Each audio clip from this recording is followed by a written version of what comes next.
Mother only had one eye. Her son hated her for it. She was such an embarrassment to him. She ran a small shop at the flea market selling fish. One day, during a school event, she came. The son was mortified and ran away, throwing her a hateful look. The next day, his classmates taunted him. "Your mom only has one eye?" Later that day, he angrily told her, "Why don't you have the other eye? You embarrass me. Why don't you just die?" She didn't respond. That night, he found her crying quietly in the kitchen. He felt sad and guilty, but still resented her. Time passed and winter came. Determined to escape his shame, he studied hard, moved to Seoul, and got into a good university. He got married, had kids, and lived happily far from memories of his mom. His happiness grew until one day, someone knocked on his door. It was his mom. His daughter screamed and ran away, terrified. He shouted, "Who are you? I don't know you. Get out!" His mom quietly apologized, saying, "I may have the wrong address," and left. The son vowed to forget her. Later, a school reunion brought him back to his childhood home. He found his mom lifeless on the ground,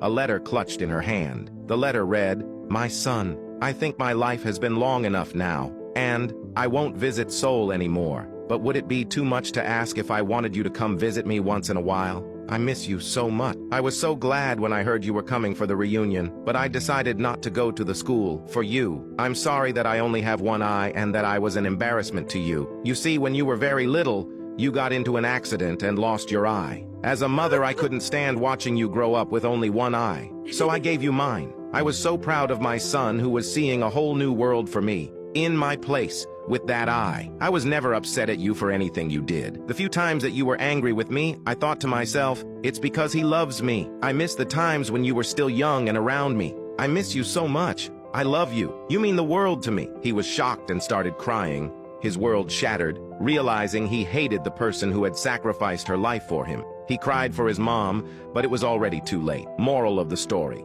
never ever hate anyone for their disabilities. Never disrespect your parents. Don't ignore and underestimate their sacrifices. They give us life, raise us better than they had been, and strive to provide more than they ever had. They never wish ill upon their children, even in their wildest dreams.